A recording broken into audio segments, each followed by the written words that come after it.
नाम का। और महाराज कहे एमएलए एमपी ये सारी पृथ्वी के राजा भी बन जाए वो भी कुछ नहीं। और इंद्र का राज बहुत श्रेष्ठ है, असंख्य गुना सुख है। यहां सारी पृथ्वी के राजा को जो सुख होता है उससे संख्य गुना सुख और इंद्र जी को होता है। तो उसको भी कबीर साहब कबीरदास जी ने कहा हमने तो वो काग की बींट दिखा है, इतनी घटिया है ये व्यवस्था इस तीन लोकताएं की। तो इंद्र का राज कागदा बेस्टा ना भोगा इंद्राणी नो, और सुखदेव पास हुरंबा आईजा का ध्यान लगा निर्वाणी नो। कि जैसे सुखदेव ने अपने इष्ट उसने तीन लोक की उपासना ब्रह्म की तक की, विष्णु जी की, उसमें भी इतना आरूढ़ हो जाओगे तो विष्णु लोक प्राप्त होगा जितना सुखदेव हुआ। कि उसके पास इंद्राणी आई थी और उसकी तरफ उन्हें ध्यान भी नहीं दिया, अपने इष्ट की तरफ इतना आरूढ़ होकर लगा रहा। तो उस योगी को जो तीनों लोकों में सश्रेष्ठ जाया करता उसको केवल विष्णु लोक प्राप्त हुआ। और विष्णु स्वर्ग के अंदर वो बैठे हुए हैं ऋषि जी, फिर दोबारा पृथ्वी पर आना होगा। और फिर उसी प्रकार अपना सुखदेव ने अपनी पिछली आप बीती बताई थी एक बार कि मैंने असंख्यों जन्म भोग लिए थे इस लक 84 में। एक बार एक दिन एक सत्संग सुना जिसमें पार्वती और शंकर जी का सत्संग हुआ था। उस सत्संग को सुनकर मैं तोते के अंडे में, और वो भी गला हुआ था, मेरी उम्र खत्म हो चुकी थी, फिर 84 के चक्कर में जाना था। उस सत्संग की वजह से, उन प्रवचनों की वजह से मेरा वो अंडा प्रफुल्लित हुआ और दोबारा मैं तोते के रूप में उसमें बन गया, जीव रूप में। और फिर मैं उस शरीर को छोड़ करके वेद की पत्नी के गर्भ में चला गया। जमाई ली थी वेद व्यास की पत्नी ने और उसकी गर्भ में चला गया और फिर वेद व्यास का मैं पुत्र कहा। लेकिन उस मंत्र के, उस नाम के सुन लेने से मेरे शरीर में अमरत्व प्राप्त हुआ। यहां तीन लोग का अमरत्व है कि 9 तत्व का एक शरीर और से इस 5 तत्व के अंदर, जिसको सूक्ष्म शरीर कहते हैं, वो अमर हो जाता है। पर उसकी भी ये चक्कर नहीं खत्म होता। जैसे गीद व्याद ये वो है ना बड़े संत, वो पिछले उनकी कमाई के अनुसार पक्षी रूप में आगे, पर शक्ति भक्ति फिर भी रही उनमें। तो इस प्रकार जब ये दोबारा इनका सुखदेव रूप में जन्म हुआ तो इसने अपने पहले गुरु नहीं मनावा था कि मैंने गुरु की कोई जरूरत नहीं, और अपने शरीर के साथ विष्णु जी के पास गया। विष्णु जी ने भी कह दिया ऋषि जी यहां के करण आया? न बोला जी मैं स्वर्ग में रहूंगा। अक नहीं भाई, स्वर्ग मत वो रहेगा जो नीचे गुरु से नाम लेकर आया है। महाराज जी मैं भी तो आज आ गया हूं, अग्वेशक आ गया हूं, मेरा तेरा कोई लाभ नहीं मिल सकता। अब जैसे यहां से अधिकारी कोई नौकरी करने वाला कोई कर्मचारी चंडीगढ़ चला जा सकता, उसके पास पैसे हैं तो, लेकिन वहां रह नहीं सकता। रहेगा तो अपने घर पे खर्च करो, और उस सरकारी क्वार्टर में नहीं रहने दें उसने। अगर वो ट्रांसफर करवा के ले जावे, बदली तबादला करवा के ले जावे, स्थानांतरण करवा के विधि से ले जावे, तो उसको सारी सुविधा भी मिले और भाई वहां रहने का भी स्थान मिले और वह तनख्वाह भी मिले। इसी प्रकार हम अपनी मर्जी से साधना करते हैं तो हम लाभ पूर्ण नहीं प्राप्त कर सकते। और फिर गुरु पर भेद बताया सतगुरु ने। अब हम फेल क्यों हो रहे हैं? हमारे जितने भी सत्संग कहो या आध्यात्मिकवाद कहो कि हम कोई सी भी मर्यादा का पूर्ण ज्ञान नहीं है। आंख मीच का नाम ले रहे हैं, गुरु होना चाहिए बस, निरे गुरु तो काम ना चलता। वो गुरु भी ठिकाने का हो। आगे हम गुरु का भेद बताएंगे आपको, गुरु कैसा हो और गुरु कौन होता है, गुरु की प्राप्ति करवा सकता है। तो गौर उस पर सुखदेव जी ने अपनी आप बीती बताई कि एक बार मैं गधा हो गया, गधा की जो नहीं भोग रहा था, ज्यादा काम लिया मेरे मालिक ने, अंधा हो गया। अंधा हो जाने से मालिक ने भी छोड़ दिया। तो फिर मैं चलता चलता एक गहरे खड्डे में गिर जाता हूं। नाला सा था, रास्ता था आने जाने वालों का। गांव से 3-4 किलोमीटर की दूरी पर मैं पड़ा हुआ था। मैंने विचार किया कि कोई भक्त आत्मा आवेगा, मैंने काट देगा, इसमें निकाल देगा, लेकिन किसी ने निकाला नहीं। इक्का दुक्का आवे, वो ये विचार करके चला जावा कि मेरे पता निकले नहीं, और मेरे ऊपर पांव और टेक के पूड़ी बना दिया, परली पार हो जाए। कहते हैं मैं 7 दिन भुगत कर वहां अपना शरीर त्याग गया, अन्न पानी ना मिलने की वजह से। और फिर वो दिन मुझे याद आवस कि एक बार भी जरा सी भूल कर दी तो ये लक 84 फिर खड़ी से तैयार।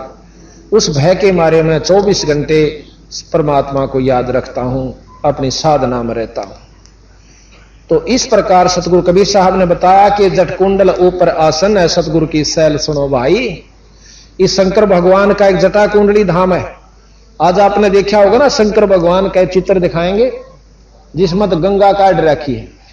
ये आपने देख रहे हो कि इसमें शंकर भगवान के चित्र में गंगा जी बार आ रही है जटा में।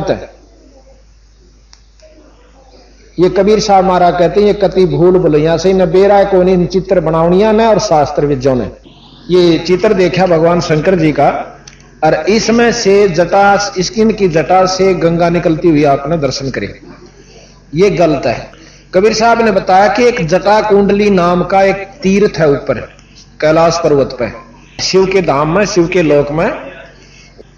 जिस प्रकार यहां भाखड़ा डैम बना हुआ है ना, वहां आपने किसी ने देखा हो, हम देख के आए थे। बहुत पर्वतों के बीच में इतना चारों तरफ से बहुत पानी उसमें भरा हुआ है, और कहते हैं अगर वो डैम टूट जावे तो सारे हिंदुस्तान पे 10-10 फुट पानी खड़ा हो जाए, इतना उसमें पानी जमा है। अब भाइये से कहने का कि हमने इन शास्त्रों को सुना जरूर पर नो नहीं समझा, इसमें कह के रखा है। एक जटा कुंडली नाम का एक ऐसा वहां पर बहुत बड़ा सरोवर है, और उसमें सतलोक से आकर गंगा पड़ी है। जब ये ऊपर से आई तो गंगा निरंजन लोक में आई सतलोक से, और फिर निरंजन से आगे आई ब्रह्मा के लोक में। इसका इतना तेज बहाव था कि उसने उसमें शंकर जी ने उस जटा कुंडली में रखा, और 6 महीने में वो जटा कुंडली भरकर पूरी हुई। फिर वो भरने के बाद ऊपर से पानी चला, वो नीचे आकर के कहते हैं वो पर्वत पर हिमालय की इधर पड़ा, जहां पर फिर पर्वतों के नीचे से आकर के वो गौमुख के रूप में निकली। अब यहां हम दिखाते हैं कि शंकर भगवान अपनी जटा में 6 महीने रोक ली। सिद्ध पुरुष हैं, वैसे भी रोक सकते हैं, कोई ऐसी बात नहीं, क्योंकि अगस्त ऋषि ने 7 समुद्रों को एक घूंट में पी लिया था। एक महाराज के गरीबदास जी कहते हैं एक सिद्धि सब सागर पीवे, एक सिद्धि बहुत उपजीव है। एक सिद्धियां हैं ये, पर आत्म कल्याण नहीं है। तो यहां महाराज कहते हैं जट कुंडल ऊपर आसन है सतगुरु की सैल सुनो भाई। ये जट कुंडल सबसे ऊंचे स्थान पर है, बहुत कठिन स्थान जगह पर है। कहते इससे भी ऊपर सतलोक हमारा है, जहां बंदी छोड़ कबीर साहब चले जाते। जट कुंडल ऊपर आसन है सतगुरु की सैल सुनो भाई, जहां ध्रुव लाद भी ना पहुंचे और सुखदेव ने मार्ग ना पाई। जहां सतगुरु कबीर साहब का धाम है वो ये सुखदेव ऋषि भी नहीं जा सके, जो कि सह शरीर उड़ जाया करते थे। और हम किसी योगी ने नो देख लिया हो तो भाई बहुत गणा तपस्वी है, और शरीर ने नो इतना ऊंचा ठा ले से, ये कोई खास बात मत समझना। अगर सार नाम है, सतनाम है, तो उसकी मुक्ति से ना तो ये खिलौने के कितनी बार बना बना के बिगड़ चुके हैं।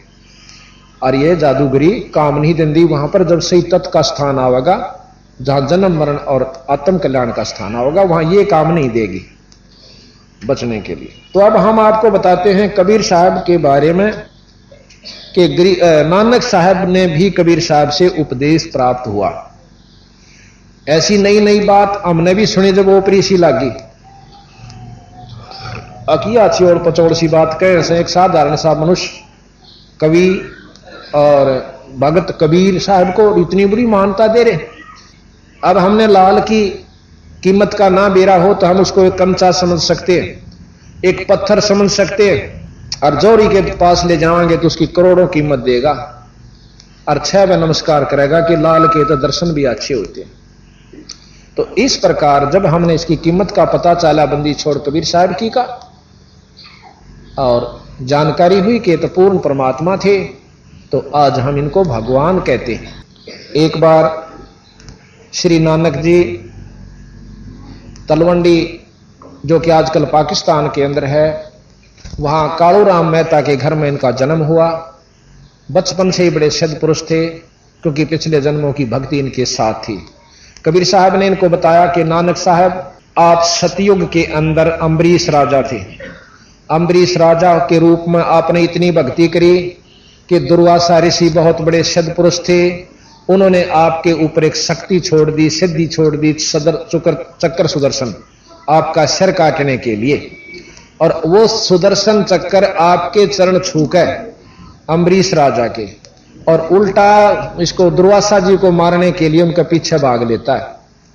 और वो दुर्वासा अपनी सिद्धि से उड़कर तीनों लोकों में प्रार्थना करता है, ब्रह्मा जी से मुझे मेरी जान बचाओ। ब्रह्मा जी ने बोले यहां से भाग जा, मेरे बस की बात नहीं है, ये तो बहुत कसूती उग्र रूप धारण करके जो है चक्र सुदर्शन साथ आपके आ रहा है, मेरे बस का नहीं, जल्दी भाग यहां से। फिर शंकर जियां के पास गए, शंकर जियां ने भी हाथ जोड़ लिए, बीरा विष्णु जियां दौड़ जाओ। वो वहां से भाग के वही दुर्वासा जी भगवान विष्णु जी के पास आते हैं, क्योंकि अम्बरीश विष्णु जी के उपासक थे। तो विष्णु जी भी और कृष्ण जी के गुरु थे दुर्वासा जी, जो त्रेता द्वापर युग में आए। तो विष्णु जी कहने लगे, ऋषि जी के गुस्ताखी कर दिया आपने, भाई के कारण हो यार, इस चक्कर ने आपके ऊपर क्यों चोट लगाई, क्यों आपके ऊपर अटैक किया। उसने सारी बता दी कि मैं ऐसे ऐसे अम्बरीश राजा के दरबार में गया था, और वो करते हैं सरगुण भक्ति, व्रत रखते हैं, और वैसे ही, और मैंने उनको निर्गुण उपदेश दिया था कि निर्गुण साधना करो। वो नहीं माने, तब मैंने छो में आकर गुस्से में आकर के चक्कर सुदर्शन छोड़ दिया, इसकी नाड़ काटनताएं। तो कबीर विष्णु जी बोले, भाई देखो, ज्ञान चर्चा में कभी क्रोध नहीं करना चाहिए। बातचीत कर रहे हो, कोई मानता है उसका भला, ना माने उसका भला, और जबरदस्ती ज्ञान आप किसी पर नहीं थोप सकते। ये आप पाप के भागी होगे, और आपने तो नाड़ काटनी चाहिए, वो भी एक भगत की। अगर जाकर उसके पांव पकड़ ले तो तेरी माफी से ना कती माफी। अब दुर्वासा जी भयभीत भय खा गया कि कदे रास्ते में मार दे मन, यू पांव पकड़ने वाला महाराज मन बख्श दो, और आपसे नहीं बच सका तो अम्बरीश कैसे बचावेगा, कदे कहीं मुझे ये रास्ते में ना खत्म कर दे। कि नहीं, कतई नहीं करेगा, उसके पांव पकड़ ले और वही बकस सके तन बख्शेगा। तो जी वहां से वापस चाल पड़ा। दुर्वासा जी अम्बरीश के दरबार में आ जाते हैं। राजा अम्बरीश के चरणों में सर टेक दे, का मेरी जान बख्श दो, मेरी जान बख्श दो ऋषिवर, मेरे से गलती होगी। अम्बरीश ने वो चक्र सुदर्शन पकड़ का हाथ में और उसके मस्तक का ला दिया कि ले तेरा वापस। पर देखे, ख्यास करिए, भक्ति के भाव तेरा करो। कितना बड़ा सिद्ध पुरुष हो, कितना साधक हो, कभी भक्ति को भंग करके उबर नहीं सकता। तो ऐसे भी आप नानक जी को बता रहे हैं कबीर साहब कि ऐसे ऋषि भी रहे आप अम्बरीश रूप में, पर तेरी मुक्ति नहीं हुई बीरा। ये निरंजन तक की उपासनाएं हैं। आपका दूसरा जन्म त्रेता युग में हुआ, आप जनक विदेही हुए, जो कि सीता जी के पिताजी थे, राजा जनक। और आपके अंदर इतनी शक्ति थी कि जाति समय जब यहां से आप गए, हां, और राजा जनक जो है सुखदेव ऋषि के गुरु हुए। जो सुखदेव ऋषि इतने योगी हुए कि तीनों लोकों में चले जाया करते उड़कर, उनके गुरु राजा जनक हुए। और राजा जनक जाति दफा जब स्वर्ग में जान लागे, रास्ते में एक नरक पड़ा था। उस नरक के अंदर जीव बहुत बुरी तरह तड़फ रहे थे, 12 करोड़ जीव उसमें भुगत रहे थे। तो राजा जनक ने पूछा अपने पार्षदों से, जो उनके साथ उनको लेकर आदर से विमान में लेकर जा रहे थे विष्णु लोक की तरफ। कहने लगे, ये क्या आवाज आ रही है, इतनी मार्मिक हृदय विदारक चीख, क्या की सब भाई? तो उन पार्षदों ने बताई कि यहां पर एक नरक है, उस नरक में जीव अपनी करनी भरनी भुगत रहे हैं। और वो चिल्ला रहे हैं कि ये कितने दिन भुगतेंगे, ना जाने कितने युगों तक इनको इसमें भोगना पड़ेगा। तो उन्होंने पूछा कि इनका कोई समाधान हो सकता है? अग जी कोई समाधान नहीं धर्मराय बता सके। धर्मराय को बुलाया वहीं पर जनक जी ने, और धर्मराज आ जाता है। कहने लगा, हां ऋषि जी, कैसे याद किया कि ये जो जीव जो दुख पा रहे हैं नरक में, इनका कोई समाधान है? अग्नि जी ने अपनी करनी भोगनी पड़ेगी। अकबर मेरे तो नहीं देखा जानता, अगर ना मांग जाऊं जब तक इनका छुटकारा नहीं हो जाएगा। तो धर्मराय ने राज ने सोची कि अच्छा पंगा पाया ने बोला, एक समाधान है, आपने अपने पुण्य देने पड़ेंगे और ये कुछ समय के लिए बाहर आ जाएंगे। ने बोला, मैंने मंजूर है। तो अपने पुण्य राजा जनक ने उन नरक वाले जीवों को संकल्प किया तो वह जीव नरक से बाहर आकर के स्वर्ग में भेज दिए। अब विचार सुनिए, बहुत ध्यान से सुनने की बात से, ये कथाएं नहीं है। इन कथाओं से हम महाराज ने सार निकाल कर दिया। फिर अब काल की क्या व्यवस्था है कि राजा जनक ने खूब भक्ति करी, पुण्य किया और रास्ते में छल कपट करवा दिया इसी काल निरंजन ने, और वो पुण्य उसका अक्षीण करवा दिया। राजा जनक बैठा स्वर्ग में जाके फिर नानक के रूप में प्रकट कर दिया तलवंडी पाकिस्तान में। तो ये बात कबीर साहब ने नानक साहब तो बताई। इब दिल तो कांप जैसे जब इतनी भक्ति करी विराट तो भी उल्टे चक्कर काट रहा से, मुक्ति कहां हुई थारी?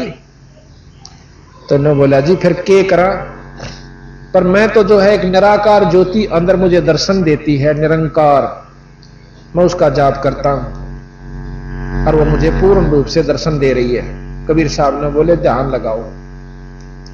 न बोले नानक साहब तेरे 60,000 जन्म हो लिए जब तक तू सतलोक से आया और हमसे बिछड़ा बेटा, तेरे 60,000 जन्म हो लिए बच्चा और तू सथाई नहीं हो, और तेरे जैसे महान भगत भी चक्कर काटे हैं तो और आम जीव कहां मुक्ति की बाट देखें, इंतजार करते हैं, कहां आशा रखते हैं मुक्ति की।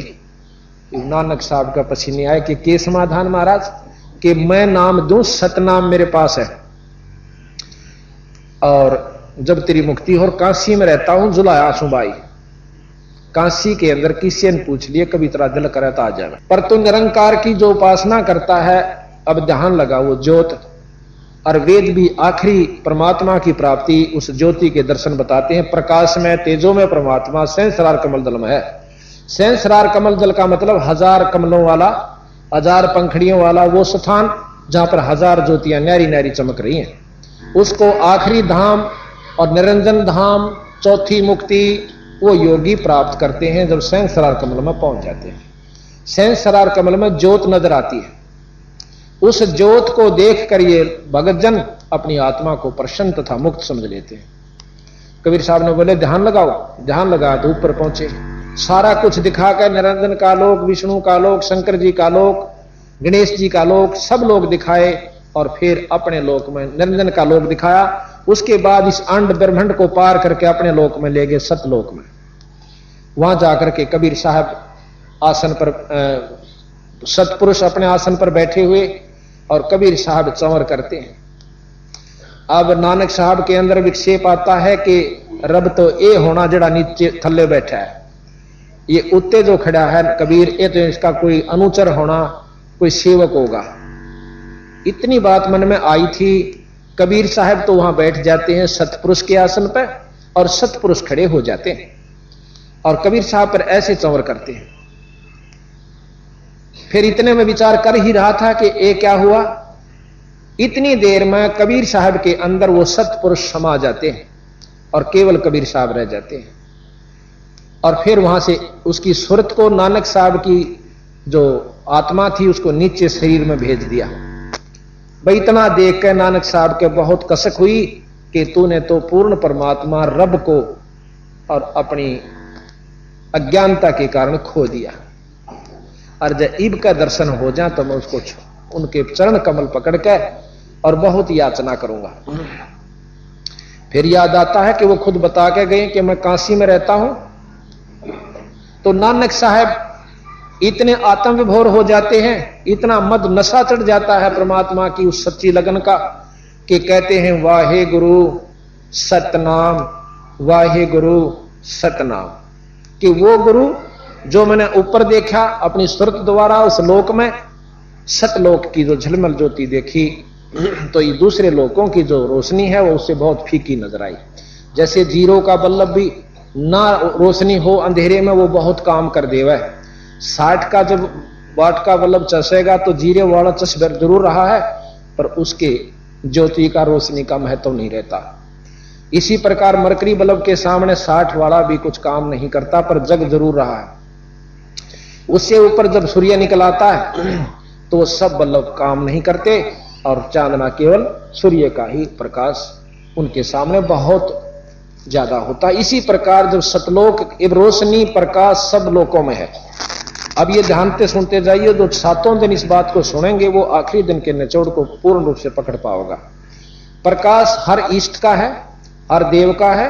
हम केवल प्रकाश को देख करके अपनी आत्मा की सफलता तथा कल्याण समझ लेते हैं, ये कबीर साहब ने बताया गलत है। अंधेरे में एक मच्छर या तीतली या जुगनू पतंग देख लेते हैं कि 0 का बल्ब चस गया, उसके चारों तरफ मंडराते हैं। 60 का जब चस जाता है तो उस 0 के छोड़ के 60 वाले पर चले जाते हैं, और जब और ज्यादा बड़ा तेज चस जाता है उसको भी छोड़कर वहां चले जाते हैं। सबसे पहले उन्होंने 0 वाले बल्ब को भी सत्य माना था, क्योंकि अंधेरे में वही काफी था। जब उनको देरा पता चला कि एक और रोशनी है तो उसको त्याग कर वहां पहुंच जाते हैं। इसी प्रकार हमने अभी तक रोशनी सुनी जरूर है, शास्त्रों में भी सुनी है। महात्मा बुद्ध की आखिरी उपलब्धि यह है कि मैंने एक रोशनी देखी, उसके बाद उसने कोई ज्ञान नहीं कि कौन सी रोशनी देखी, उस रोशनी कहां तक की थी। ये कबीर साहब बतावें कि किस रोशनी का उपलब्धि उन्होंने हुई।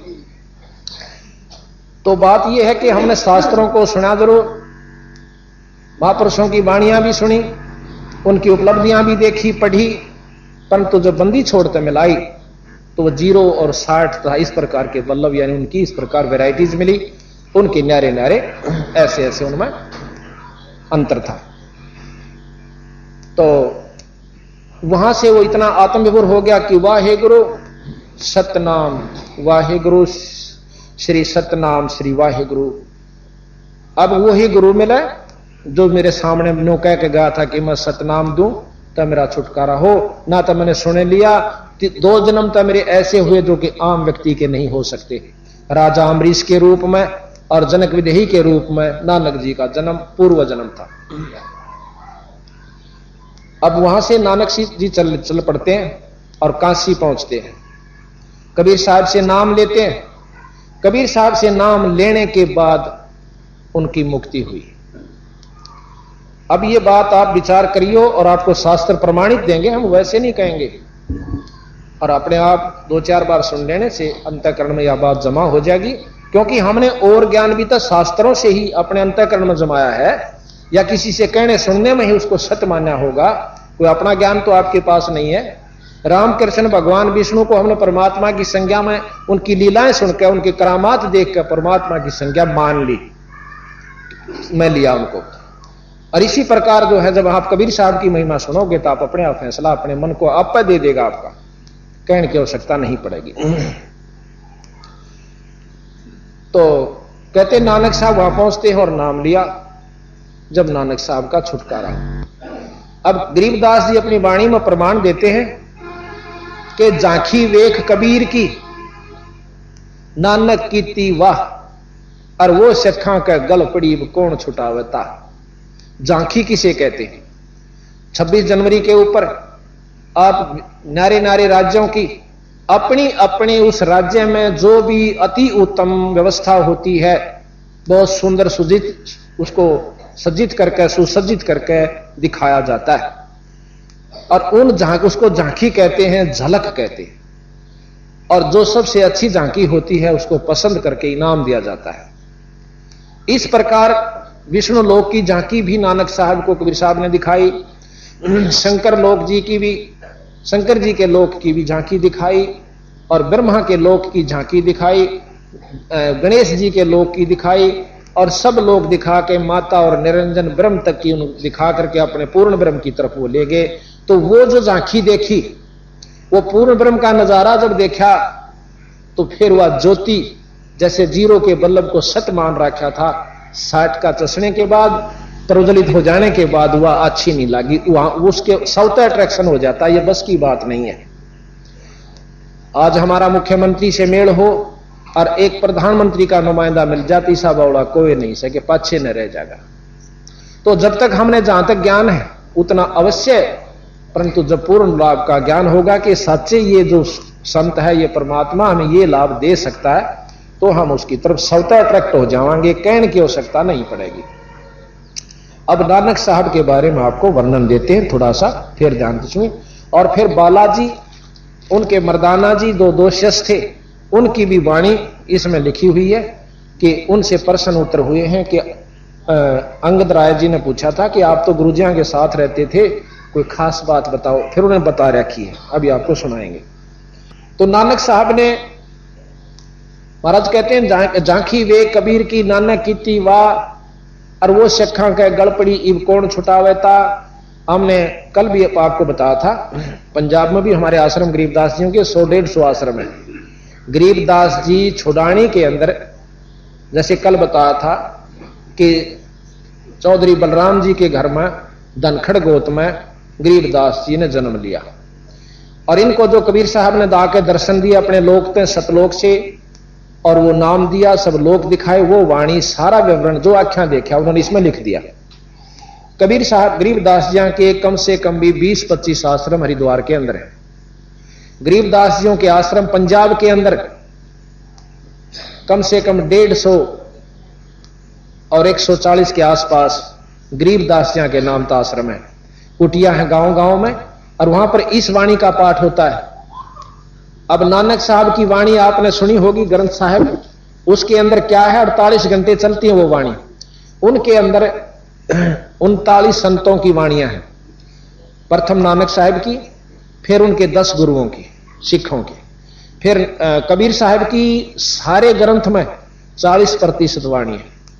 60% में वो 10 गुरु जी भी आ लिए, और साथ में 39 संतों की वाणी, जैसे कबीर साहब, नामदेव जी, नाभाजी और मीराबाई, और भी बहुत से संतों की है, रविदास जी, इन सब को मिलाकर के एक संग्रह किया गया। तो इन सब का एक संग्रह करके ग्रंथ साहब बनाया गया। उस वाणी के ज्ञान से प्रतिदिन पाठ होते हैं। और गरीबदास महाराज ने अकेले ने 48 घंटे की वाणी लिख रखी है, बस ठीक है, 48 घंटे की। उसी ग्रंथ के बराबर अकेले महाराज गरीबदास जी की वाणी है, जिसमें ज्यों का त्यों वर्णन, 4 वेद, 6 शास्त्र, 18 पुराण, 11 उपनिषद, महाभारत, गीता, भागवत, रामायण और मुसलमान धर्म, ये हमें कहां तक लाभ देते हैं। और फिर अपनी बताई कि भाई इस पर काम नहीं चलता। तो इन बातों का ज्ञान नानक साहब को कबीर साहब ने दिया। तो उसके बाद कबीर साहब ने ये पंथ चलाया, जिसको शिष्य पंथ। सिख कोई धर्म नहीं होता, शिष्य, पंजाबी में शिष्य को सिख कहते हैं। जो स होता है पै वाला, उसको ख भी बोला जाता है। जैसे पाषाण हम पढ़ते हैं तो पाखाण भी कहते हैं, पाषाण। तो इसी प्रकार अक्षीर कहते हैं, उसको खीर भी कहते हैं। खीर लिखा जाता है तो पेट पाड़ा स और रे, इसको खीर कहते हैं। अक्षीर भी कहते हैं, शीर भी कहते हैं, यानी स जो है ये दोनों तरफ बोला जाता है। तो सिख कहा, जो उपदेशी होते हैं उनको शिष्य कहते हैं। अब फिर बाद में 10वें गुरुजिया ने उनकी अलग से वेशभूषा बना दी। वो वेशभूषा सिख नहीं है, जो शिष्य होते हैं वह सिख। बड़ी तेज करें। अब आप ध्यान से सुनिए।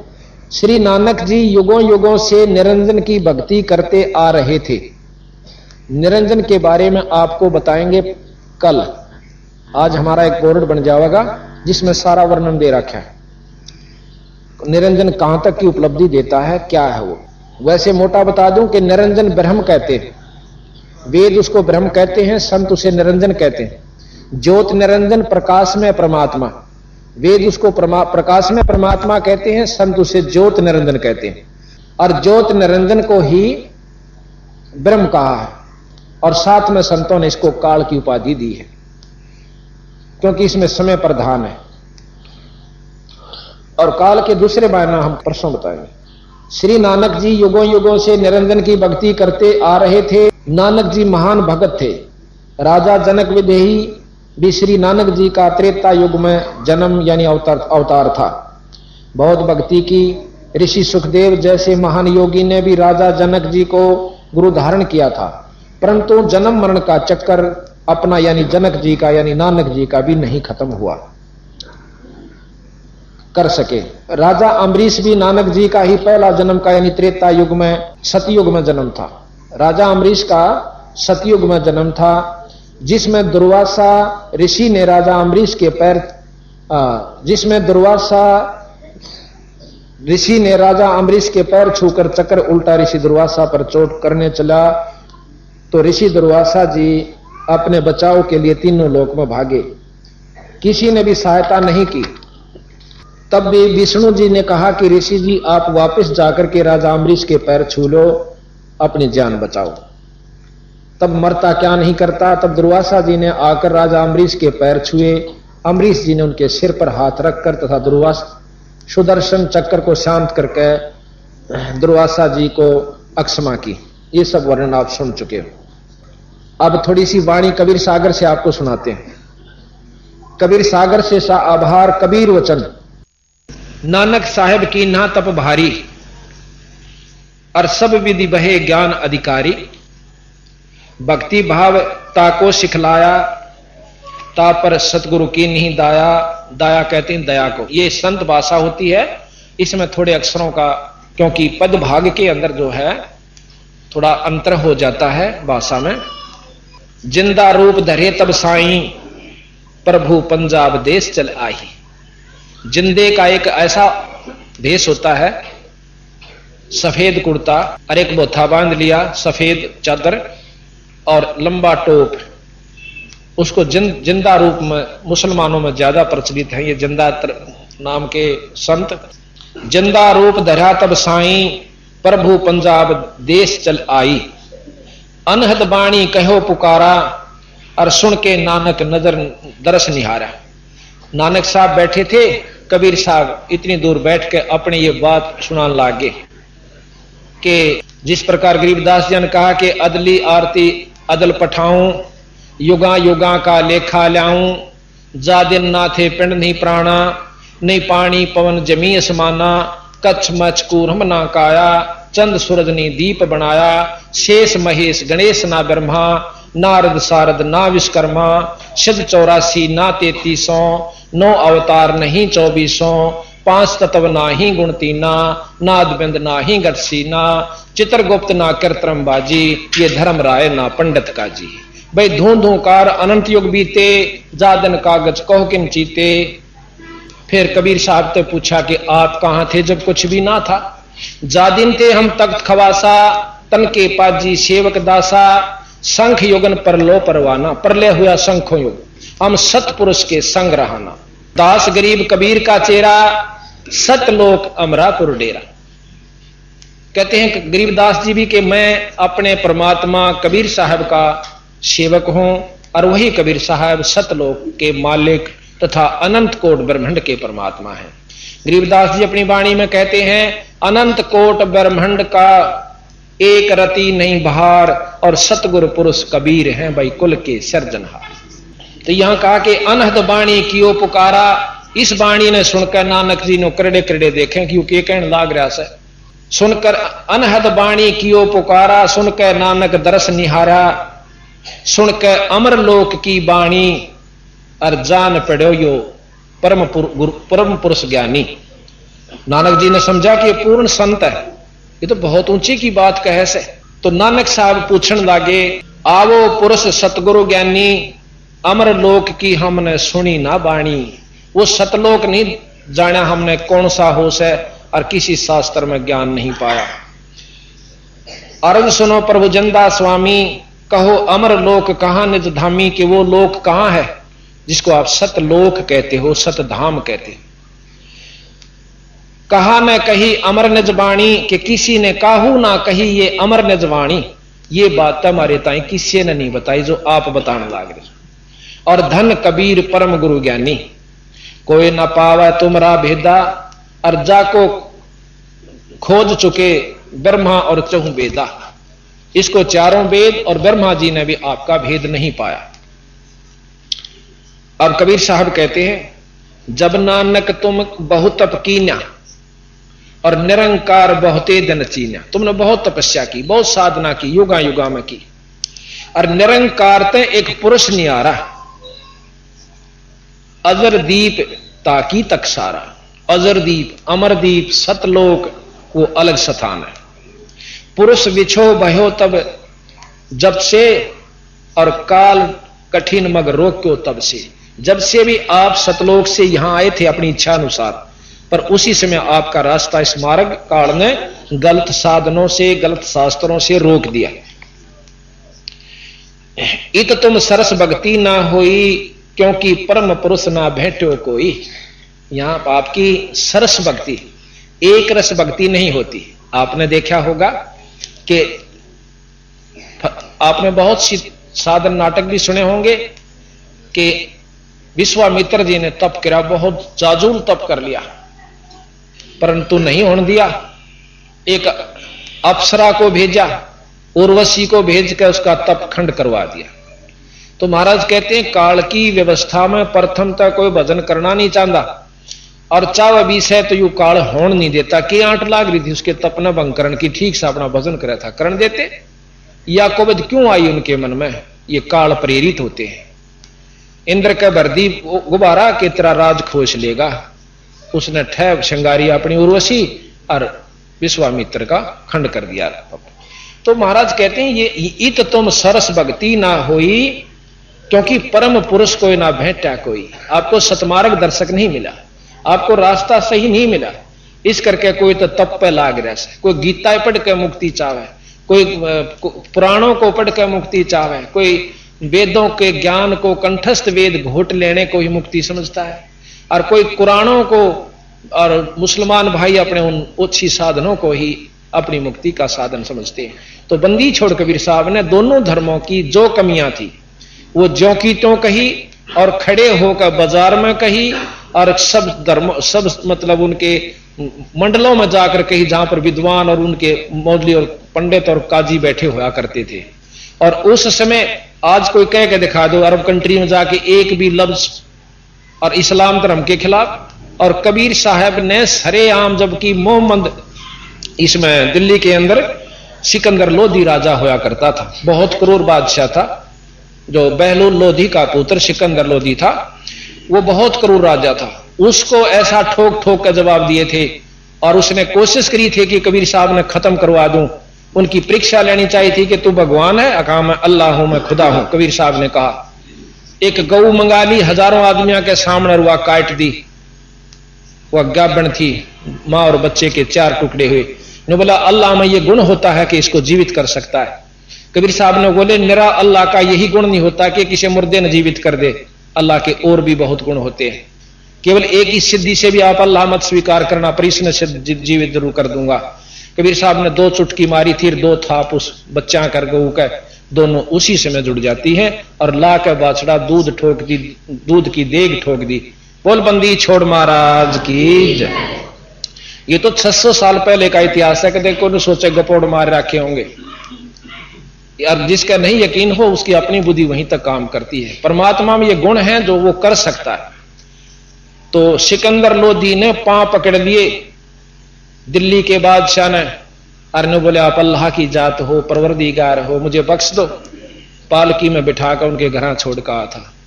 ऐसे ऐसे चमत्कार आपको आगे बहुत कुछ बताएंगे, जिससे आपको प्रमाणित करके दिखावांगे कि कबीर साहब परमात्मा है। तो यहां के तब तक हमसे बिछड़े भाई, और 60,000 जन्म तू पाई। नानक साहब आपके 60,000 जन्म हो लिए जब तक तू सतलोक से आया है। दर दर जन्म भक्ति भल की नहा, और फिर काल निरंजन चक्कर दीना। तने बहुत भक्ति करी, जितनी बार भी आप यहां पर आए बहुत भक्ति करके गए, और फिर भी आपको जन्म मरण के चक्कर तय काल ने नहीं बचन दिया।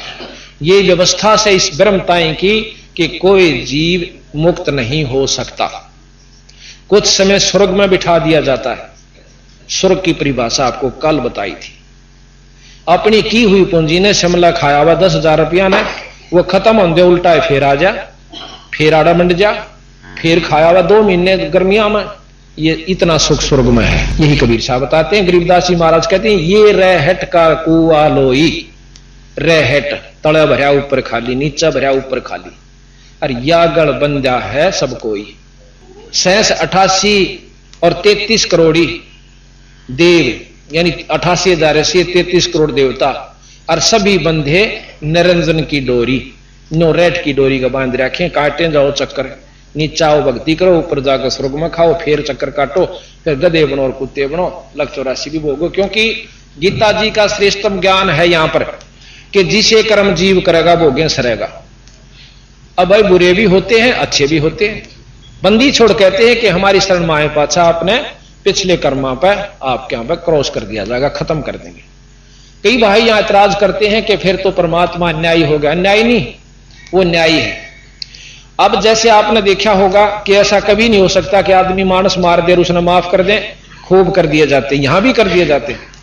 आपने उग्रवादी सुने होंगे जिन्होंने कई कई आदमी मारने का प्रमाण दिया और सरकार ने कानून तैयार कर दिया कि पाछले थारे जो कसूर से सब माफ, पर आज्ञा मत करियो भाई। और आज प्रमाणित है, एक फूलन देवी डाकू थी, उसके ऊपर भी यही कानून लागू हुआ था। तो बात यह से कहने का कि हम जितनी जानते हैं उससे आगे स्वीकार करने को हमारी बुद्धि तैयार नहीं होती। इस परमात्मा में वो शक्ति है बंदी छोड़ में कि हमारे पिछले पाप कर्मों को खत्म कर देगी।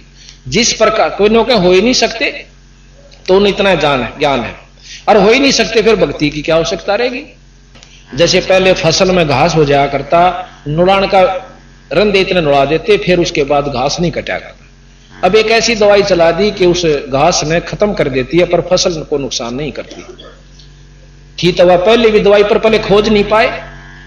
इसी प्रकार ये नाम शुरू से है, पर अब इसकी प्रचलित हो गया तो अब यूं काम कर रहा है जैसे वह दवाई फसल में कर रही है। तुम बड़ भगत भव सागर आवा, तो और जीव की कौन चलावा। कबीर साहब ने बोले नानक जी तेरे कैसे भगत भी यहां चक्कर काटन लाग रहे, तो आम जीव थोड़ी सी भक्ति ते कहां जाएगा बेचारा। निरंकार सब सृष्टि भुलावा, अब तुम करी भक्ति तो लौट क्यों आया। इस निरंकार ने, इस ब्रह्म ने, निराकार शक्ति ने इस सारे जीवों को बुला रखा है। और आपने इतनी अच्छी भक्ति करी फिर वापस क्यों आ गया। जब आप अमरीश रूप में गए अपने आप को न सोच के गए थे मैं मुक्त हो गया। नानक जनक विदेही के रूप में गए जब भी आप न सोच के गए थे मेरी बनेगी मुक्ति। अरे नानक जी बन के आगे अगला जन्म तेरा नानक जी सा भी ब्योत नहीं रहेगा, ये सच्ची सोच लेना। और अपनी शक्ति से वो पिछला सारी बैक रील उनको दिखाई तो नानक जी के पसीने आए। अब देखो सच्चा भगत पाछे नहीं रहा करता। अभिमान मानक मैं ज्ञानी मैं ऐसे या थोड़े दिन की चाल लगी।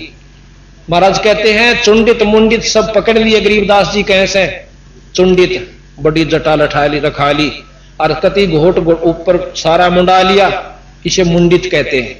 चुंडित मुंडित सब पकड़ लिए इन तय जमकिंग कर ना डरता, अर्थात इन पाखंडों से वह भक्ति नहीं बनती और भक्ति नहीं बनेगी तो यम के दूत जूता पीटेंगे।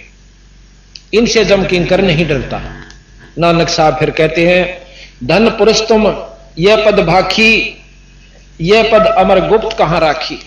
कि ये तो बहुत गजब बात थी, यह गुप्त रहेगी थी आज तक।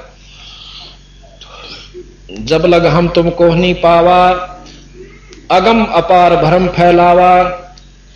कहो गोसाई हम तय ज्ञाना, परम पुरुष हम तुमको जाना।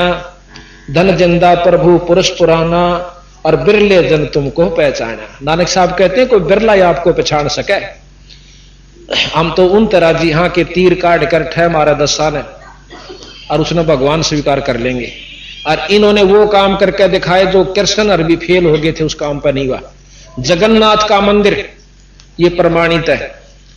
भगवान विष्णु जी के अवतार थे बुद्ध, और बौद्ध के जो अवतार गया उसने कहा था, एक राजा था इंद्रदमन, सपने में उसको दर्शन दिए, वो उसका उपासक था कृष्ण जी, कहा कि मेरा मंदिर जगन्नाथ में बनवा दे। अब राजा ने वही आज्ञा मान के अपने इष्ट की और जगन्नाथ के मंदिर की स्थापना करवा दी। पूरा मंदिर बहुत पैसे सुजित, बहुत अच्छी ढंग से, सुंदर ढंग से उस पर बहुत पैसा लगाकर सुसज्जित करके उसको बनवा दिया। समंदर की लहर आई, उस मंदिर को जड़ से उखाड़ के ईंट भी नहीं पाई। उसने फिर दोबारा बनवाया, 4-5 बार मंदिर बनवाया गया, पर समुद्र ने यही काम किया। आखिर में राजा जो से हताश होकर बैठ जाता है। कबीर साहब जाते हैं कि राजा वो मंदिर बनवा ले। मैंने हाँ रखी है कृष्ण जी से कि मैं तेरा मंदिर बनवा दूंगा। तो राजा इंद्रदमन हाथ जोड़ ले, सैने बोला जी ना, मैं तो अपना खजाना भी बर्बाद कर चुका हूं, अब समुद्र बन नहीं देता। स्वामी जी बना मैं जरूर दो। अब भाई समुद्र को मैं नहीं आन दूंगा। पर कहां विश्वास हो, एक धोती कुर्ते वाला छोटा एक आम व्यक्ति और कृष्ण जी इतनी महान शक्ति यूं कैसे बनवा दे। पर ने बोला बस ये 2 जोड़े हाथ, आप अपना रोटी खाओ, भोजन पाओ और आराम करो। कबीर साहब ने बोले बात सुन दे भाई, मंदिर बनवावा ना तो वहां मिलूंगा काशी में, और आज ये जुलाहे के घर में मेरा जन्म से, और ऐसे ऐसे मैं तो बोला भाई ठीक से। रात्रि में सौपन दिया कृष्ण भगवान ने फिर कि ये जो संत आपके पास आया था ये अनंत कोट ब्रह्मांड के भगवान से, ये जो चाहे सो कर सकते हैं, आप इनसे मंदिर बनवा लो। अब राजा ने फिर कोशिश करी, ढूंढे, महाराज जी मिल गए स्थान जहां बता कर गए थे। मंदिर शुरू हो गया, मंदिर तैयार हो जाता है। समुद्र जहां से चढ़ कर आता था वहां महाराज कबीर साहब ने अपना एक पत्थर सा गिरवा के वहां एक चौतरा सा बनवा लिया, उस पर बैठ जाते हैं। अब समुद्र कहते हैं बहुत ऊंची, जैसे ज्वार भाटा आपने देखा होगा, सैकड़ों फुट समुद्र उठ जाता है। जब ये भूत साइक्लोन आता है ना, बहुत मतलब हजारों किलोमीटर तक उस पानी का बहाव आकर के बर्बादी कर देता है। उस समय इतना ऊंचा उठा, कबीर साहब ने अपनी शक्ति से ऐसे कर दिया, वो ज्यों का त्यों रुक गया, जैसे जाम हो जाता है।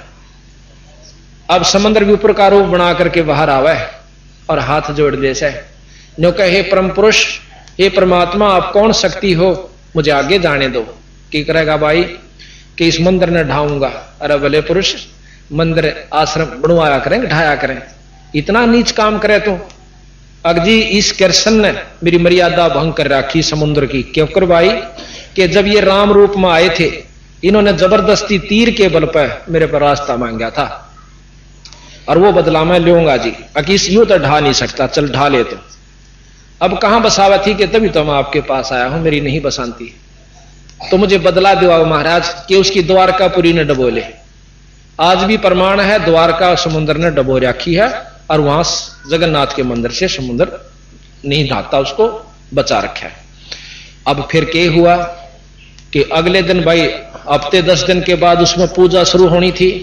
मोटे मोटे पांडे मेरे कैसे जो गणे बोला करें, वो जाके और ठह पहुंचे सारा पूजा का सामान लेकर के, और कबीर साहब आगे खड़े मंदिर के गेट में, और उसकी पकड़ कर बां एक पांडे ने जो हेड मुखिया पांडा था, और दूर मारा बगा के मनहूस नीच जाति के, और तू आगे आ गया। सुबह सुबह हम तो ठाकुर की पूजा करनी थी, भगवान की पूजा करनी थी, आज नहीं करते फिर करेंगे। अंदर जाते हैं तो जितनी भी मूर्ति उसमें लगी हुई थी सारी कबीर साहब का रूप धारण कर लिए। अब वो पांडे हो गए एकदम, भैया बनी की कहानी। तो कुछ देर के बाद वो वही मूर्ति बन जाती है। फिर वो धोते हैं खूब अच्छी तरह, पानी गिर गिर का मसड़ मसड़ का उसने अशुद्ध हो गया। पूजा शुरू कर दी। कुछ दिनों के बाद उस पांडे का कोड लाग गया, जिसने महाराज जी को धक्का दिया था। कोड लाग गया, इतना इलाज करवा लिया, तड़फे रात की नींद खत्म होगी, दिन में किलकी मारे, सारा दवाई करा ली, कोई आराम नहीं हुआ। कृष्ण भगवान ने दर्शन दिए कि उसी संत के पांव धोकर पीले पांडे जब तेरी जान बचे, उसी पांडे ने मरता के नहीं करता जाकर कबीर साहब के सैकड़ों आदमियों पांव धोकर गट देसी पी लिए। देखते देखते जानो कोड था नहीं उसका, उसी समय समाप्त हुआ। जब सैकड़ों आदमियों का विश्वास हुआ, कबीर साहब ने बोले एक बात कान खोल कर सुन दे पांडो, आगे से इस मंदिर में जय छुआ छात किसी ने कर दी, उसका यही हर्ष होगा जो इस पांडे का हुआ। आज प्रमाण है, जब से जगन्नाथ का मंदिर बना उसमें किसी धर्म का व्यक्ति जा सकता है, और आज से 100 वर्ष पहले, 50 वर्ष पहले, 40 वर्ष पहले दूसरी जाति वाले को आम मंदिर में बढ़ने नहीं दिया जाता था। जब श्रीमती इंदिरा गांधी अपने हिंदुस्तान की प्रधानमंत्री थी, उन्होंने भी एक मंदिर में जाने की कोशिश की थी, उस समय उनको भी प्रवेश नहीं करने दिया गया था कि आप हिंदू जाति से यानी पंडित जाति से नहीं रही। ये पेपरों में काफी दिन आई थी। तो इस प्रकार उस मंदिर में और उस दिन से आज तक कोई छुआछात नहीं है, और वहां कबीर साहब की मूर्ति बनी हुई है। एक बार फिर प्रमाण मिला कि जगन्नाथ के मंदिर में एक पांडा खिचड़ी बना हुआ था। खिचड़ी ऐसे पकती है, उसमें नीचे ऊपर रख दी जाती है मटके टोकने पीतल के, एक उस पर एक उस पर एक उस पर, ऐसे सबसे पहले ऊपरली तैयार होती है, 5-6 ऐसे रख दिए, नीचे आग बाड़ी जाती है। सबसे पहले ऊपरली तैयार होती है और ऊपरली उतारी जाती है। एक दिन कबीर साहब सिकंदर लोधी के उसमें बैठे हुए थे, उसके राज्य मतलब सिंहासन में, मतलब उसके दरबार में, सिकंदर लोधी के दरबार में कबीर साहब रविदास जी दोनों बैठे हुए। और भी जैसे वहां होते हैं, वजीर हुए, सिपाही हुए, उनके रिश्तेदार काफी बैठे थे। एकदम कबीर साहब खड़े होकर के अपने पांव पे अपना पानी डालते हैं लोटे मत। तो सब कहने लगे महाराज क्या हो गया, क्या लग गया पैर के? नहीं कुछ नहीं लगा। जगन्नाथ के मंदिर में एक पांडे का पांव जड़े था, खिचड़ी पड़ गई उसके ऊपर, तो मटका उतर के पड़ के और उसने बुझाऊ सुना, बेचारा मर जाता जड़ के, इतनी तेज आंच थी उसकी। अब शेख तकी जो सिकंदर लोधी का धार्मिक गुरु था वो एकदम हंसा। अब देखो जी मूर्ख की बात कैसे, पानी गिरा पांव पे और बुझे पांडे का पांव, इसका पता करवाओ। उसी समय 2 ऊंट सवार भेजे। कबीर साहब ने नाम बता दिया कि इस नाम का पांडा और ये समय और ये तिथि, वो समय तिथि समय सारा नोट करके वो चाल पड़े। वहां जानते वो पांडा पूछा कौन है? मैं सु भाई। कि तेरे पांव पे कोई खिचड़ी पड़ गई थी, यानी मटका फूट के पड़ा था? कहां? किसने बचाया? कबीर साहब ने। कौन कबीर? कि काशी में रहने वाले बंदी छोड़ कबीर। कि वो यहां कैसे आए? कि वो तो रोज आते हैं एक बार दर्शन यहां पर, सब काशी के सभी ने पूछ लो, एक बार सबको दर्शन देगा जहां से आवे किसी बार रूप में।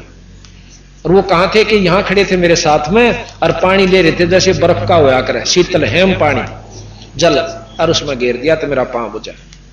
पूरी पता लिख के वो ऊंट सवारों ने, दूतों ने और दस्तक करवा लिए। 20 आदमियों के और अंगूठे लवाए, साथ में पांडे का नाम लिखा और वह बात ज्यों की त्यों। ये बंदी छोड़ कबीर साहब की महिमा आप सुनोगे जब आपको ज्ञान होगा। तो अब नानक साहब के बारे में चल रही है। बहे दयाल परस्पर गुरु ज्ञानी और कहो गहो पान परवाना पानी, भली बही तुम हमको पावा। जब ये काशी में पहुंच गए, ऊपर की सारी झलक देख जाक के तो काशी में पहुंच जाते हैं। जब का वर्णन है कि बहे दयाल पुरुष गुरु ज्ञानी, फिर बंदी छोड़ प्रसन्न हो गए नानक साहब पे कि चोखा तने यह बात पहचान ली, मेरे को पहचान लिया। बहे दयाल पुरुष गुरु ज्ञानी और गहो पान परवाना पानी, वाणी के तुम मेरा ये नाम लो। भली बही तुम हमको पावा और ये सकलो पंथ काल को ध्यावा। ये जितने भी पंथ साधना है ये सब काल की उपासना कर रहे हैं। काल निरंजन, समय के अनुसार जहां पर नष्ट होते हैं उसको काल का राज कहते हैं। और एक ऐसा स्थान है जहां पर काल समय कुछ नहीं है। तुम इन तय अब बहे नियारा, भाई फेर जन्म ना हो है तुम्हारा। अब तुम इस काल से अलग होगे, अब दोबारा तुम्हारा जन्म नहीं होगा। ये कबीर साहब नानक साहब को कह रहे हैं। बली सुरत तुम हमको चिन्हा और अमर मंत्र ले हम तुमको दीना। अब ये अमर मंत्र दे दिया मैंने आपको, इस नाम का जाप करा करी। सत्सम वेद कही हम कही निज वाणी और परम पुरुष गत तुम बखानी। अब 4 वेद आपने सुने होंगे, यजुर्वेद, यजुर, शाम, अथर्वण और ऋग्वेद। और 5वां वेद ससम वेद है, सर्वसम वेद, जो संतों के पास है। उस वेद का जब 5वें का ज्ञान होता है तब हमें इन 4 वेदों से ऊपर की जानकारी होती है। ऐसा कहा कि सर्वसम वेद कही निज बाणी और परम पुरुष गति बहुत बखानी। नानक वचन धन पुरुष ज्ञानी करतारा, जीव काज प्रगटे संसारा। धन करता तुम बंदी छोड़ा, ज्ञान तुम्हारा महाबल जोरा। कि तुम्हारे ज्ञान में बहुत शक्ति है, यथार्थता है और आपका ज्ञान सबसे उचित है। दिया नाम गुरु किया उबारा और नानक अमर लोक पगधारा।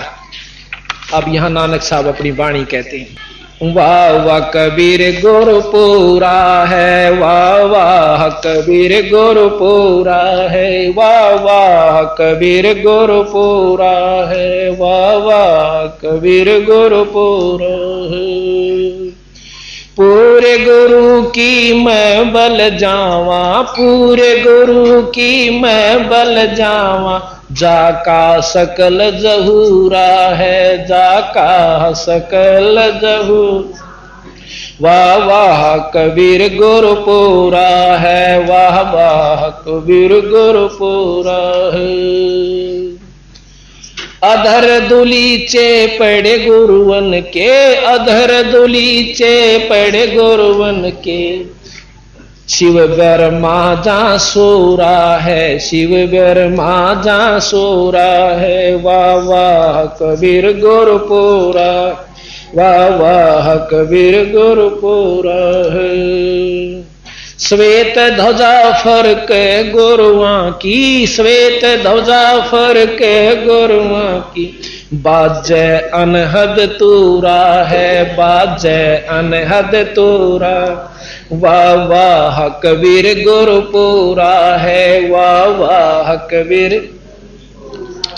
पूर्ण कबीर सकल घट व्यापै, पूर्ण कबीर सकल घट व्यापै, हरदम हाल हजूरा है भाई, हरदम हाल हजूरा है, वाह वाह कबीर गुरपुरा है, वाह वाह पूरा है। नाम कबीर जप बड़ भागी, नाम कबीर जप बड़ भागी, नानक चरण का धूरा है, नानक चरण का धूरा, वाह वाह कबीर गुरपुरा है, वाह वाह कबीर। इस प्रकार अब हम प्रमाणित आपको कबीर नाम की महिमा वेदा अनुसार बताएं। यजुर्वेद में कबीर साहब की महिमा गाई गई है, जिसका भाष्य भाषा स्वामी दयानंद जी ने किया है। प्रथम भाग यजुर्वेद के, इसको ध्यान से लेना था, ये पढ़ा जावे, इतना नजदीक लेंस कर लेना।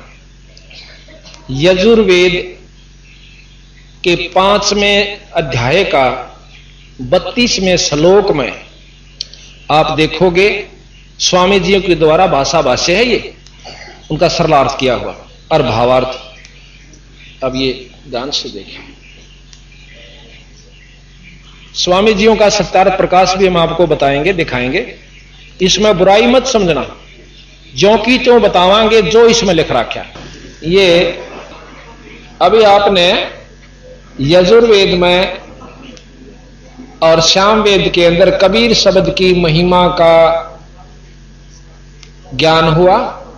ये सामने जैसा कि पहले गोरखनाथ और कबीर साहब की गोष्ठी हुई थी, गोरखनाथ जी त्रिशूल के ऊपर बैठे हुए हैं और कबीर साहब बहुत ऊपर पहुंच जाते हैं अपनी इस धागे के साथ। जब गोरखनाथ जी ने अपनी हार स्वीकार की तथा यथार्थ ज्ञान को समझा, सुना और आत्म कल्याण करवाया। दूसरे रूप में पहले उसे एक मछली के रूप में वार्ता हुई थी कबीर साहब तथा गोरखनाथ जियों की। गोरखनाथ जी ने अपनी सिद्धि अजमानी चाहिए थी कबीर साहब के साथ कि ये नहीं जानते होंगे। कबीर साहब से कहने लगे कि मैं एक सिद्धि अपनी दिखाऊंगा, आप मुझे पहचानना। जल के अंदर मछली बन गए थे, मछली का रूप धारण कर लिया, कहने लगे मुझे ढूंढ लेना। कबीर साहब ने उनकी पकड़ कर मुंडी बाहर काट दिया, जैसे भी आपने मछली रूप देखी। और फिर कबीर साहब को गोरखनाथ जी कहने लगे मैं आपको ढूंढूंगा, आप भी अपनी सिद्धि दिखाइए। कबीर साहब कहते थे कि सिद्धि की आड़ अनजान व्यक्ति लिया करें, बाकी आप मुझे ढूंढ नहीं सकते, 4 वेद नहीं ढूंढ सकते, आप तो क्या ढूंढोगे। महाराज पानी में पानी मिल जाते हैं, कहते यह भी एक सिद्धि होती है। एक सिद्धि 5 तत्व नीरम, एक सिद्धि ऐसी होती है जो 5 तत्व नीर हो जाते हैं, पानी बन जाता है। यह बहुत बिरले साधु को उपलब्ध होती है, बहुत ही बिरले को। तो इस प्रकार कबीर साहब ने गोरखनाथ जी को समझाया। अभी आपने नानक साहब के बारे में जानकारी हुई थी कि उन्होंने कबीर के नाम कबीर जपै बड़ भागी, नानक चरण का अधूरा है। तो कबीर नाम की महिमा आपने वेद में देखी, यजुर्वेद में 5वें अध्याय के 32वें श्लोक का जो का तो अब टीवी के ऊपर आपके सामने आया था। इसमें आप पढ़िएगा, देखिएगा कि कभी स्वामी दयानंद जी कहते हैं कि वो परमात्मा जिससे सारी सृष्टि चेतन है। अभी मैं आपको पढ़ के भी सुनाता हूं। यजुर्वेद जो कि आपने देखा। इसमें अब पढ़ के भी सुनाता हूं। 32वें श्लोक 5वें श्लोक का 32वां श्लोक, 5वें अध्याय का 32वां श्लोक है। हम इसमें क्रिटिसाइज नहीं करेंगे, जो कि तो बताते हैं। यही हमारे कबीर साहब गरीबदास जी ने किया कि जो की तो बात उन्होंने बताई, कोई अपनी तरफ से नहीं मिलाई।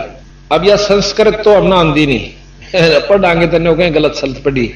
हम इनका सरलार्थ कर रखा स्वामी जी ने वो बताया कि हे जगदीश्वर, जिस कारण आप कांतिमान हैं, खोटे चनन वाले जीवों के शत्रु व क्रांत परजय हैं, बंधन के शत्रु यानी बंध छुड़ाने, बंधन के शत्रु कहो, बंधन न काटनिया, हम बंदी छोड़ के, तो आप बंधन के शत्रु व तारा आदि तंतुओं के विस्तार करने वाले, यानी सब इनके आप रचयिता हो, तारे पूरे सब लोगों के।